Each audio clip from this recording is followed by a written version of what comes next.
नमस्कार दोस्तों, एक बहुत बड़ी खबर इसरो के हेडक्वार्टर से आ चुकी है। अभी जस्ट थोड़ी ही देर पहले इसरो ने यह कहा है कि जब चंद्रयान 3 के प्रपल्सन मॉड्यूल से विक्रम लैंडर अलग हुआ था तब से लेकर अब तक हम उसकी जांच कर रहे थे और जांच में यह भी कहा गया था कि अगर विक्रम लैंडर के सिस्टम में अगर थोड़ी सी भी कोई कमी आ जाती है या कोई गड़बड़ी पाई जाती है तो हम इसकी लैंडिंग डेट को परिवर्तित कर सकते हैं और 4 दिन बाद फिर इसकी लैंडिंग होगी। लेकिन अभी जो खबर आई है उससे आप सभी झूम उठेंगे। इसरो ने अभी एक ट्वीट करके ये जानकारी दी है कि मिशन अपने तय समय पर है और सिस्टम की नियमित जांच चल रही है। अभी तक सिस्टम सुचारू रूप से अपना सभी कार्य कर रहा है। मिशन ऑपरेशन कॉम्प्लेक्स ऊर्जा और उत्साह से भरा हुआ है और इतना ही नहीं, इस मिशन की लाइव लैंडिंग का सीधा प्रसारण आपको कल शाम यानी कि 23 अगस्त को शाम 5:20 से ही शुरू हो जाएगा, जिसे आप बहुत सारे टीवी चैनल्स और इसी यूट्यूब चैनल के साथ भी लाइव प्रसारण देख सकेंगे। और इसके साथ ही यहाँ पर अभी आप जो फोटो देख रहे हैं यह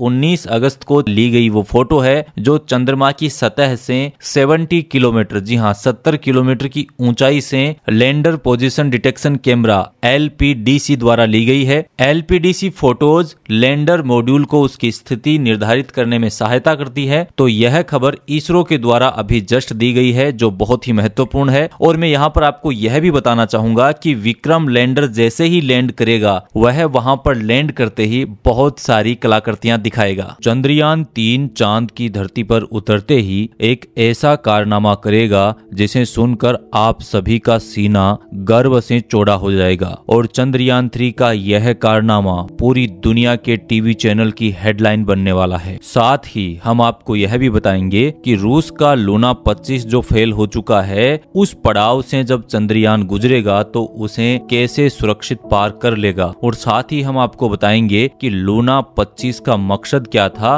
और किसने उसे फेल करवाया। इसके साथ ही चंद्रयान 3 से जुड़ी हुई बहुत सारी महत्वपूर्ण बातें आपको इस वीडियो में जानने को मिलेगी। तो यह वीडियो आपके नॉलेज के लिए एकदम भरपूर रहने वाला है। तो अपना सीट बेल्ट बांध लीजिए और इस वीडियो को पूरा देखने के लिए तैयार हो जाइए। तो चंद्रयान 3 को 23 अगस्त को शाम 6:04 पर 25 किलोमीटर की ऊंचाई से नीचे उतारने की कोशिश की जाएगी और जैसे ही वह चांद की धरती पर लैंड करेगा विक्रम लैंडर के रैंप के जरिए 6 पहियों वाला प्रज्ञान रोवर बाहर निकलेगा और इसरो से कमांड मिलते ही चांद की सतह पर चलेगा और इस दौरान उसके पहिए चांद की मिट्टी पर भारत के राष्ट्रीय चिन्ह अशोक स्तंभ का सबसे पहले निर्माण करेंगे और इसके साथ ही इसरो का जो लोगो है यह भी चांद की मिट्टी पर बनाएगा। तो इस समय आप यहाँ पर भारत का राष्ट्रीय चिन्ह अशोक स्तंभ और इसरो का लोगो दोनों स्क्रीन पर देख पा रहे हैं। ये दोनों के दोनों चंद्रयान 3 चांद की मिट्टी पर बनाएगा और इसका टेलीविजन पर 23 अगस्त को सीधा प्रसारण होगा और साथ ही आप स्काई एजुकेयर यूट्यूब चैनल पर भी इसे लाइव देख पाएंगे। जी हाँ, नाम एक बार फिर से बता देता हूँ, स्काई एजुकेयर यूट्यूब चैनल पर भी आप इसे लाइव देख पाएंगे और चांद की धरती पर बनाया हुआ भारतीय राष्ट्रीय चिन्ह अशोक स्तंभ और इसरो का लोगो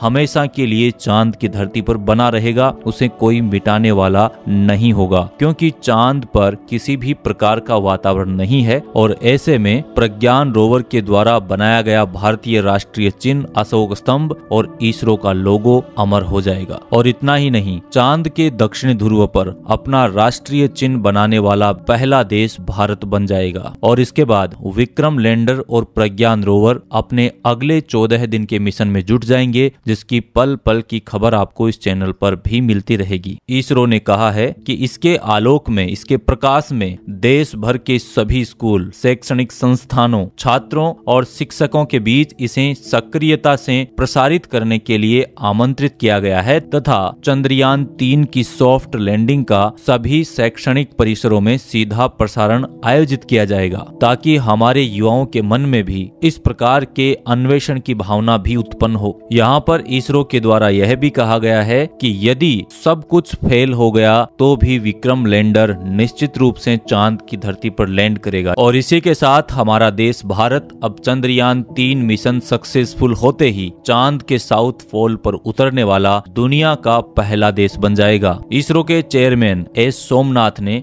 9 अगस्त को विक्रम की लैंडिंग को लेकर कहा था कि अगर सब कुछ फेल हो जाता है, अगर सभी सेंसर भी फेल हो जाते हैं और सब कुछ काम करना भी बंद कर देता है, फिर भी हमारा विक्रम लैंडर लैंडिंग करेगा, बशर्ते उसका एक एल्गोरिथम ठीक से काम करता रहे। हमने इस बार यह सुनिश्चित किया है कि अगर विक्रम में लगे 2 इंजन भी काम नहीं करेंगे तब भी यह सुरक्षित लैंडिंग में सक्षम होगा। इस प्रकार से डिजाइन किया है इसरो के वैज्ञानिकों ने इसे। देखिए, जिस खुशी और जश्न के साथ हमने चंद्रयान 3 को रवाना किया था, उसके बाद में हमें पता लगा कि रूस के द्वारा भी अपना एक मिशन चांद के साउथ पोल के लिए लॉन्च किया गया है और यह चंद्रयान से करीब 1 महीने बाद लॉन्च किया गया था। और इसी बीच खबर आई कि वह चंद्रयान 3 से 1 दिन पहले लैंड करेगा। लेकिन अभी रूस की तरफ से एक निराशाजनक खबर आई है। रूस का लूना 25 चंद्रयान 3 से पहले उतरने वाला था, लेकिन अब वह क्रैश हो चुका है। और ऐसे में भारत के लिए एक राहत की खबर यह है कि हमारा चंद्रयान 3 चांद की धरती पर डार्क साइड में उतरने वाला दुनिया का पहला देश बन जाएगा। भारत की स्पेस एजेंसी इसरो बेहद कम खर्च में अपने सभी मिशनों को अंजाम देती है। फ्यूल का कम इस्तेमाल और कम खर्च में यान को चंद्रमा पर पहुंचाने के लिए उसने पृथ्वी की ग्रेविटी का इस्तेमाल किया। इस प्रोसेस में फ्यूल तो बच जाता है, लेकिन समय ज्यादा लगता है, इसलिए चंद्रयान को चांद पर पहुंचने में ज्यादा समय लगा लूना 25 की तुलना में। रूस ने 47 साल के बाद मून मिशन लूना 25 लॉन्च किया था, लेकिन वो फेल हो गया। अब यहाँ पर भले ही समय ज्यादा लगे, लेकिन इसरो अपने मिशन को अब तक सक्सेसफुल रन करता हुआ यहाँ पर पहुंच चुका है। और इसी बीच आज रात जब हम सभी अपने घरों में सो रहे थे, तब चंद्रयान 3 धरती से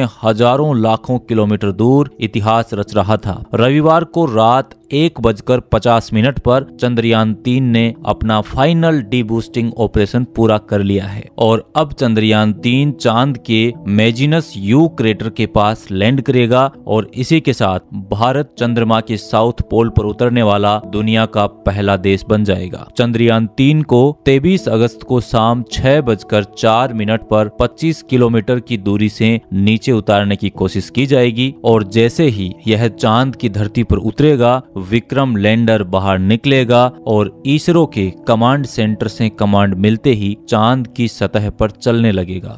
इसी दौरान उसके पहिए जो हैं वो नीचे उतरते ही इस प्रकार से चलेंगे कि वहां पर अशोक स्तंभ और इसरो के लोगों को चांद की जमीन पर छापेंगे और चांद की जमीन पर बनाए हुए अशोक स्तंभ और इसरो के लोगों को वहां पर हजारों वर्षों तक कोई नहीं मिटा पाएगा, क्योंकि चांद पर किसी भी प्रकार का वातावरण नहीं है और ऐसे में चांद की धरती पर बना अशोक स्तंभ और इसरो का लोगो चांद की मिट्टी पर अमर हो जाएगा। और इतना ही नहीं, चांद के दक्षिणी ध्रुव पर अपना राष्ट्रीय चिन्ह बनाने वाला पहला देश भारत बन जाएगा। और इसके बाद विक्रम लैंडर और प्रज्ञान रोवर अपने अगले 14 दिन के मिशन में जुट जाएंगे, जिसकी पल पल की खबर आपको इस चैनल पर भी मिलती रहेगी। दोस्तों, यहाँ पर यह भी समझना जरूरी है कि रूस के लूना 25 मिशन का मकसद क्या था। दोस्तों, चांद पर बेस बनाना चाहता है रूस का लूना 25 मिशन चांद पर उसके फुल्ली ऑटोमेटेड बेस बनाने के प्रोग्राम का हिस्सा था। रोसकोसमोस के हेड यूरी बोरिसोव ने बताया कि 2027, 2028 और 2030 में लूना के 3 और मिशन लॉन्च किए जाएंगे। इसके बाद हम चीन के साथ अगले फेज में एंटर करेंगे। इस फेज में हम चांद पर मैन्ड मिशन भेजेंगे, यानी कि चांद पर हम इंसानों को भेजेंगे और वहां पर उन इंसानों के द्वारा लूनर बेस बनाया जाएगा, यानी कि चांद की धरती पर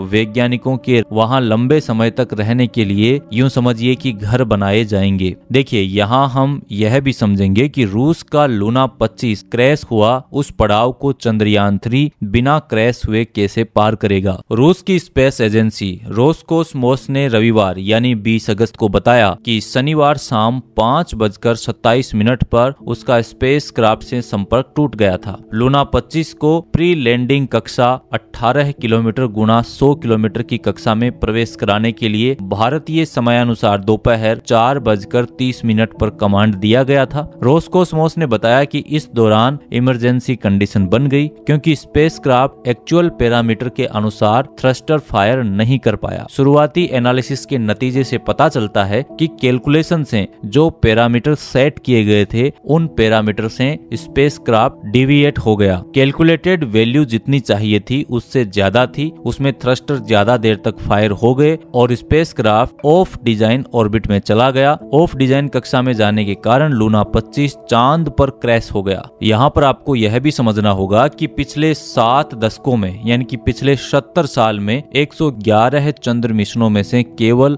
62 सफल हुए हैं, 62 मिशन सफल हुए हैं। अमेरिकी स्पेस एजेंसी नासा के चंद्र मिशनों पर डेटाबेस के अनुसार पिछले 7 दशकों में 111 चंद्र मिशनों में से 62 सफल रहे, 41 विफल रहे और 8 को आंशिक सफलता मिली। अब फेलियर वाली लिस्ट में लूना 25 का नाम भी जुड़ गया है। यहाँ पर यह जानना भी इंटरेस्टिंग होगा कि चंद्रमा पर सबसे पहला मिशन किसने भेजा था। चंद्रमा पर पहला मिशन पायोनियर 0 नाम का था। 17 अगस्त 1958 को अमेरिका ने लॉन्च किया था। यह मिशन असफल रहा था। उसी साल यानी 1958 में ही USSR यानी कि उस समय का रूस और अमेरिका ने 6 और मिशन मून पर लॉन्च किए थे, लेकिन सारे के सारे विफल रहे। इसके बाद 2 जनवरी 1959 को USSR के लूना 1 को आंशिक सफलता मिली, यानी कि अभी जो लूना 25 गया है इसका जो पहला भाग था लूना 1 उसको आंशिक सफलता मिली थी। यह इतिहास का पहला मून फ्लाई बाई मिशन था। इसके बाद जुलाई 1964 में अमेरिका की ओर से लॉन्च किया गया रेंजर 7 चंद्रमा की नजदीक तस्वीर लेने वाला पहला मिशन बना। इसके बाद चांद पर सॉफ्ट लैंडिंग करने वाला